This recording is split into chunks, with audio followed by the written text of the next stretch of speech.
All right, Shalom. First and foremost, I want to give all praises, honor, and glory to Yahweh, Bahashim, Yahweh Shai, Bahashim, Rakah Kodash.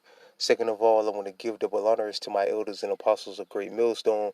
And third of all, I want to give a peace and safety to the hopeful elect out there, the brothers that push this truth, the truth of the King James Bible, and all truth and sincerity throughout the four corners of the globe.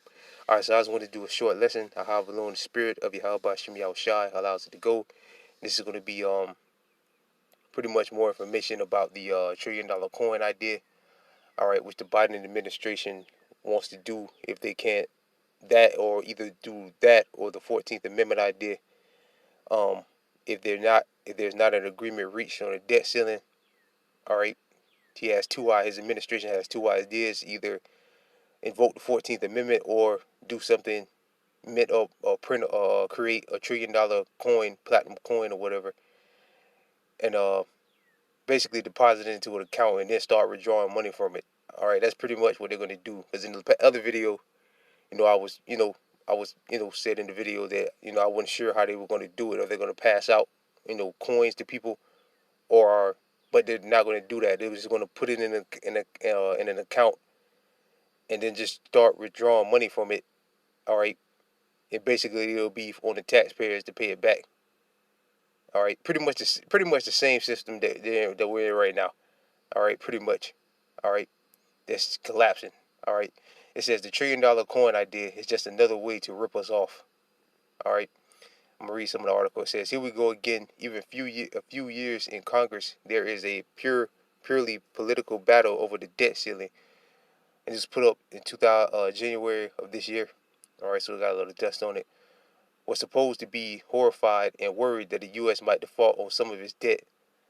Some commentators will insist that the U.S. has never defaulted and that default be a disaster. That's wrong, by the way. The U.S. has defaulted before. But these debt ceiling debates always end the same way. Congress ends up increasing the debt ceiling and the U.S. national debt continues to spiral upward. And, we don't, this time it might be different. Just speaking as a man, because, you got this Fed Now system coming up in July, like I mentioned in the last video.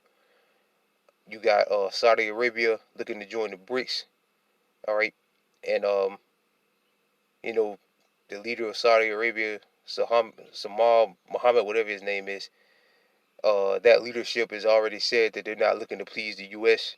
They've already cut the production of oil barrels by day cut it by 1 million barrels. All right, they're saying that they're getting ready. Pretty much, they want to join the BRICS, and they're going to explore uh, the idea of other currencies or other things for for their oil, which will kill the petrodollar.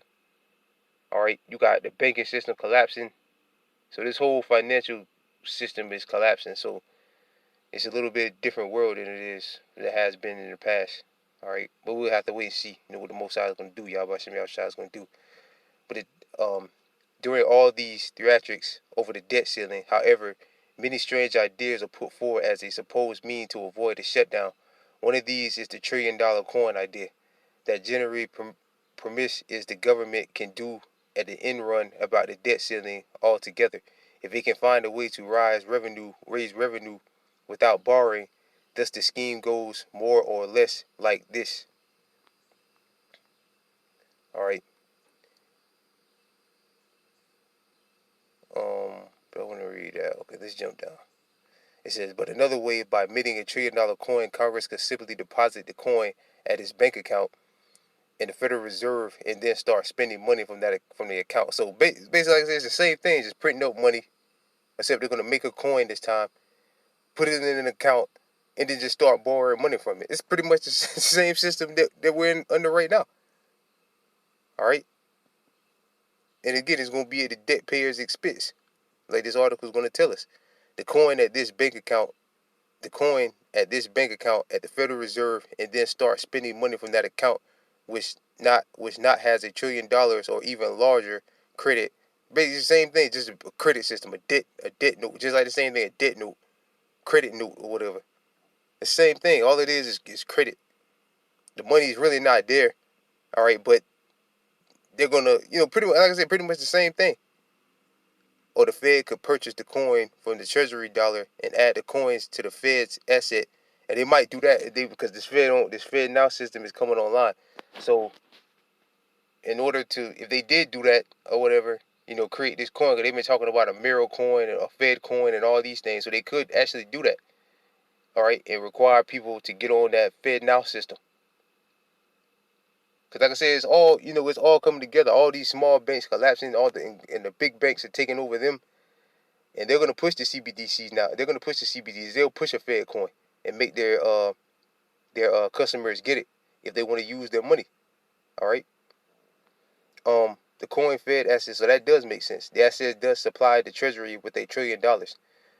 But here's the rub the version of the scheme is the $1 trillion coin actually made with $1 trillion worth of platinum. Probably the answer to that is no. Where that the coin would be huge and weigh millions of pounds. Rather, the coin we're taking about the scheme will have just a face value of $1 trillion. It would be a commemoratory of numerous maggot coin, if I pronounce that right. The coin would be nothing more than a kind of a legal fiction that used to credit the treasurer with $1 trillion without going deeper into debt. So there's really no reason for there to be any platinum in the coin at all, except for the legal and perhaps political advantages of calling it a platinum coin. For an economic standpoint, the coin might as well be a paper clip. And this is what they're probably going to do. It's just, it's not going to be a real platinum coin. All right, it's just going to, it's just, like I said, it's pretty much the same system that we're in right now. Pretty much the same fiat currency system that we're in right now. All right, a bunch of zeros put into an account and they just spin out of that. All right, when the money's not really even there, when it's not really even there. All right, so I'm going to jump down to this. It says, it seems absurd, but the difference between the paperclip idea and $1 trillion coin scheme is one margin of degree. Both are ways of depositing something of relatively small value into a bank account, then withdrawing sums of money for exceeding the value of what is deposited. So, like the article said, it might not even be a real platinum coin. It's just going to be something they just made up, probably some iron or something, and say it's there, and then just start withdrawing money from there and spending. Pretty the same system they're in there right now. So this is going to continue to collapse the U.S. dollar. All right, this is going to put the U.S. dollar further down the toilet. All right, or this money system further down the toilet. Esau, you might well just come on with the Karagman, man. All right, instead of wasting your time doing this. It says two ways of taxing the public. But what is the difference between the usual raising the debt ceiling option and the paperclip coin idea? Perhaps the most meaningful difference between them is the way in which the taxpayers are exploiting to pay for more government spending. Were the government to simply go more deeply into debt, the government would sell bonds and get cash in return. The bonds would be added to the national debt for formal interest, both the future and present obligation of taxpayers. Taxpayers would be on the hook for paying off the bonds at the maturity date at some point in the future, but will also be on the hook in the near term of paying interest on the new debt. In case of the $1 trillion, like I said, pretty much the same system that they're under right now. All right. In case of so they really don't have the system's just coming down, man. Because either the 14th Amendment thing won't work, which I read that one article with the former head of former leader of whatever, the former guy that was in Trump administration said about it. He broke it down how it won't work, and this $1 trillion coin thing is pretty much the same thing that they're under right now. That the U.S. is under right now. All right, they're just gonna say something's there and they just start borrowing money from it. All right, this is pretty much the same thing. The reserve to credit the Treasury with the money and resources that doesn't exist. The scheme ends as Murphy notes. How far did I read down? So like it. Oh yeah, let me read this again. In the near term of paying interest on the new debt. In case of the trillion coin, however, taxpayers exploiting via the inflation tax. The coin scheme essentially forced the Federal Reserve to credit the Treasury with money and resources that doesn't exist. Just like with this system that we're in right now. There's really no money there, man. They just, use the money, print it up out of thin air, say is put a bunch of zeros, it's the same thing. And then you have to, the taxpayer has to pay it back. So it's pretty much the same system. The scheme ends as Murphy notes above by expanding the money supply and printing money. The result of inflation, the money supply is either rising asset prices or consumer prices or both, and that's going to happen. All right, inflation isn't going to go down from this. For example, we're already living with the 40-year high in price inflation, which is the consequences of massive amounts of monetary inflation that occurred since 2008 and especially since 2020, Salaki, when the big C kicked off. Admittedly, the $1 trillion coin idea is good for the government itself, right? Because they can keep spending money and provide the regime with yet another option of quick assets and spending even more money. But for the taxpayer, there's nothing beneficial or special about the coin scheme. It's just a different way of ripping us off. And to me, it just sounds like the same thing. All right, but there you have it. So it's not going to fix anything for the American people. It's just another way for them to keep spending money and further wreck the economy. All right, now what he said with this coin thing, it is interesting because now you got the Fed now. Because you think about it, you got the Fed now system coming online, and they've been talking about a digital coin or whatever, CBDCs or whatever, and now you got all the small banks going down the toilet, and the bigger banks like J.P. Morgan, Goldman Sachs, Bank of America, so on and so forth, taking over, and they're gonna force the people. It looks like, just speaking as a man, they're gonna force the people to go into CBDCs, all right, and whatever new system, rather it be a card or you know whatever, however they're gonna do it, however the Most High set it up to do it. All right. It's going to be the new way. Ultimately, we know it's going to be the Karagma, the microchip. Which Esau, instead of doing this, you might as well just go ahead and just put the Karagma out there, man.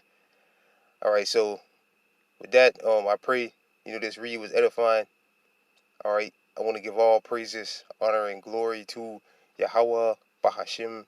Matter of fact, I'm gonna read Revelation 13.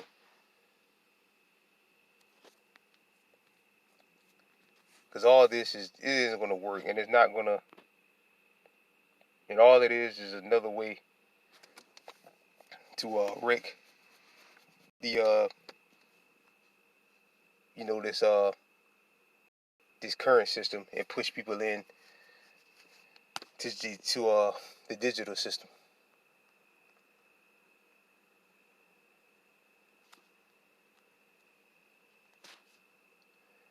Revelation chapter 13, book of Revelation chapter 13, verse 17. And that no man might buy or sell, say he that hath the mark, which is the Karagma, the microchip technology, or the name of the beast, or the number of his name. All right, so we know this whole system is moving towards that Karagma. All right, so all this 14th Amendment and the coins and all that, $1 trillion coin, all that is going to lead to the Karagma. All right, that's all it's going to lead to at the end of the day. Neither one of those things are going to work. All right, it sounds like to me pretty much the same system that we're in right now, so which is failing miserably. It has been failing now miserably for some time. So, this digital coin idea, if they do come with it, like $1 trillion, a digital coin, which they've been talking about, and all the banks out there collapsing and all that, and they push everybody. Everybody has to pretty much go to them a few banks, and they're gonna make the people take the CBDCs, which that could be through a card. We don't know how it's gonna be, but ultimately we know it's gonna end with a microchip in people's hands and their head to buy and sell things. All right. So with that, I pray this lesson was edifying. I want to give all praises, honor, and glory to Yahweh, Bahashim, Yahweh Shai, Bahashim Rakakwadash, double honors to my elders and apostles of Great Millstone, and peace and safety to you, brothers that push this truth and sincerity. And with that, I'm saying shalom.